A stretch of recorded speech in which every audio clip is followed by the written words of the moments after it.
மற்ற ஆப் மாதிரி இல்லாம தட்சால் ட்ரிப் சிட்டியை தவிர தமிழகம் முழுவதும் எல்லா டவுன்லயும் இருக்கு. லோக்கல்ல மட்டும் இல்லாம ரெண்டல், அவுட் ஸ்டேஷன் ட்ரிப் டியூட்டின்னு எல்லா டவுனுக்கும் போகலாம். கீழே டிஸ்கிரிப்ஷன்ல இருக்க லிங்கை கிளிக் பண்ணி தட்சால் ட்ரிப்பை டவுன்லோட் பண்ணி.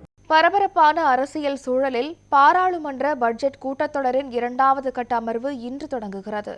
சபாநாயகர் ஓம் பிர்லா மீதான பதவி நீக்க தீர்மானம் விவாதம் நடைபெறும் என்று அதிகாரப்பூர்வமாக அறிவிக்கப்பட்டுள்ளது. காங்கிரஸ் மற்றும் கூட்டணி கட்சிகள் சார்பில் இந்த தீர்மானம் முன்மொழியப்பட்டு உள்ள நிலையில் வாக்கெடுப்பின் போது அனைத்து எம்பிக்களும் அவையில் இருக்குமாறு பாஜக மற்றும் எதிர்க்கட்சிகள் கொறடா உத்தரவு பிறப்பித்துள்ளனர்.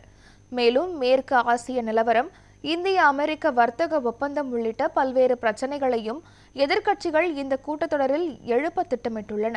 இதனால் பட்ஜெட் கூட்டத்தொடரின் 2வது கட்ட அமர்விலும் கடும் அமளி நிலவக்கூடும் என எதிர்பார்க்கப்படுகிறது.